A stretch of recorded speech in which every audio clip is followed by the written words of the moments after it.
La situation catastrophique de l'EHPAD de Saint-Martin-de-Ré s'affiche désormais clairement et on ne voit pas comment aujourd'hui cette tendance pourrait s'inverser. Un déficit structurel qui se creuse, un sous-effectif chronique, des logements peu nombreux, des loyers trop élevés et des solutions politiques qui se font attendre. Des suppressions de lits ont été encore annoncées alors que le personnel est en grande souffrance. Lors de la conférence de presse des élus lundi 13 novembre, le président Quillier a demandé un moratoire sur la fermeture des lits de l'unité protégée d'Alzheimer et une table ronde avec l'hôpital de La Rochelle, le département et l'agence régionale de la santé. Île de Ré TV est allé lundi 13 novembre à l'EHPAD de Saint-Martin-de-Ré lors d'un rassemblement organisé par les représentants de la CGT pour dire stop à la fermeture des lits. Nous en avons profité pour interroger Emmanuel Dallière, secrétaire général CGT à l'hôpital de La Rochelle Île de Ré, Nice, ainsi que Véronique Richet-le-Rouge, conseillère départementale, co-créatrice de la pétition Sauvons le seul EHPAD public de l'Île de Ré. Alors avant de retrouver notre élu rétaise, place à Emmanuel Dallière, secrétaire général CGT à l'hôpital de La Rochelle Île de Ré, qui nous retrace en quelques mots la problématique de cet établissement public.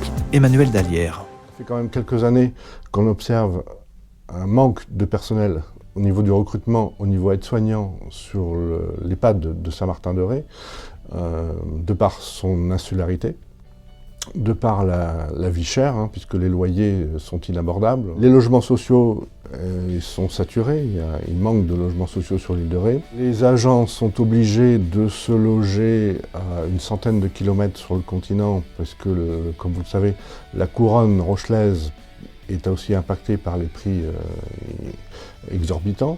Donc en Vendée, à Courson ou au fin fond de la Charente-Maritime. Fouras, par exemple, on a des agents qui habitent Fouras.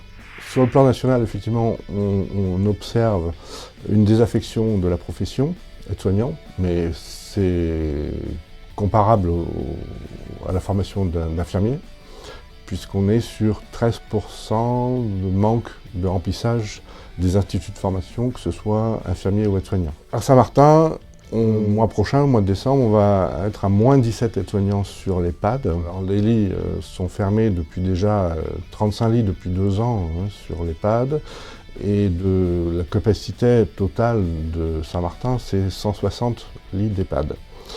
On va réduire donc malheureusement à 100 lits, de façon à corréler le nombre de résidents en fonction du nombre de soignants qui restent potentiellement sur le site. L'unité Alzheimer, l'unité protégée dite Alzheimer de 24 lits, qui va définitivement fermer, puisque ce genre d'unité phagocyte beaucoup de personnel soignant auprès du résident.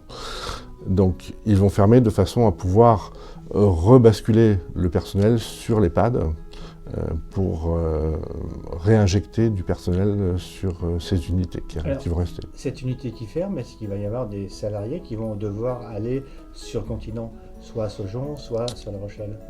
Alors, les salariés, ils font partie du groupe hospitalier de La Rochelle, donc ils n'iront pas à Saujon, ils appartiennent à l'hôpital de La Rochelle, donc ils iront effectivement soit sur La Rochelle, soit ils resteront sur l'EHPAD, et s'ils ne le souhaitent pas, et je sais qu'il y a des collègues qui vont démissionner, puisqu'ils ne veulent pas.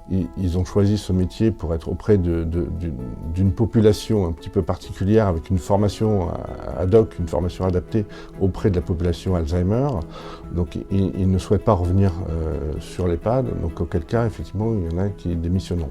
Tous les résidents ne pourront pas être absorbés par les lits restants sur l'EHPAD, donc ils seront redispatchés sur le continent. On parle même, effectivement, comme vous l'évoquiez, de Saujon. Ça va être très très compliqué pour les familles, puisque cette EHPAD s'adresse à quand même une population rétaise, et on imagine bien que les familles auront du mal à faire 150 km aller-retour pour aller à Saujon notamment. Île de Ré TV, la web TV de l'Île de Ré. Les 800 000 euros, c'était l'année dernière. On était à un déficit de 800 000 euros. Cette année, on est à moins 350 000 euros parce qu'il y a une subvention de l'ARS qui a été versée là, en septembre de 700 000 euros. Mais on sait bien que c'est juste pour cette année, que l'année prochaine, ça ne se reproduira pas. mais ça on l'observe au niveau national, que pour les EHPAD, le financement des EHPAD c'est catastrophique, puisque c'est une convention tripartite entre l'ARS d'une part, le conseil départemental d'une autre part, et les familles qui payent l'hébergement.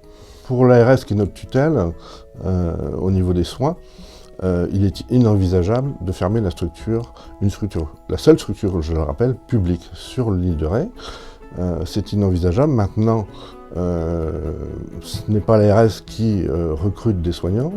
On va être confronté tôt ou tard à une problématique forcément de recrutement tel qu'on la connaît, mais qui s'aggrave, on le voit de mois en mois, et donc on pense bien que dans quelques temps, malheureusement, ce ne sera plus possible, puisque faire appel à de l'intérim, ça coûte énormément cher, et puis l'intérim ne répond pas toujours aux besoins de la structure, donc tôt ou tard, je pense qu'on arrivera malheureusement à une fermeture. Vieillir sur l'île de Ré va devenir très compliqué si jamais notre EHPAD disparaît du territoire. Comment peut-on imaginer que les Rétais soient obligés de parcourir 150 km aller-retour pour visiter leurs parents? Véronique Richer-Le Rouge. Il faut absolument que l'île de Ré dispose d'un service public. Il faut aussi savoir que le tarif mensuel dans un EHPAD public, c'est environ 2 000 €. Dans un EHPAD privé, c'est plus du double. Tout le monde ne peut pas s'offrir ça. Et même si on tient compte de l'aide départementale liée à la GIR, on peut pas. Il y a des gens qui, tout simplement, qui seront obligés de quitter l'île de Ré. Et la question centrale, c'est de se dire, est-ce qu'on peut encore vieillir dans de bonnes conditions à l'île de Ré? Et derrière cela, c'est la vie permanente qui est en jeu. Ce sont des familles qui peuvent rester à l'île de Ré si on offre la possibilité d'y vieillir. Il est donc important que nos élus tentent d'attirer de nouveaux employés. Cela passerait entre autres par de réserver des logements sociaux au personnel de l'hôpital, de développer des navettes pour les gens qui vivent sur le continent et bien entendu de pouvoir négocier un plan d'avenir pour l'hôpital et l'EHPAD. En attendant une sortie heureuse de cette crise annoncée, rien ne vous empêche de signer la pétition « Sauvons le seul EHPAD public de l'île de Ré » qui a déjà récolté plus de 1200 signatures. Le lien se trouve dans le descriptif de cette vidéo. On compte sur vous. Ce reportage a été réalisé par Stéphane Nadous pour Île de Ré TV.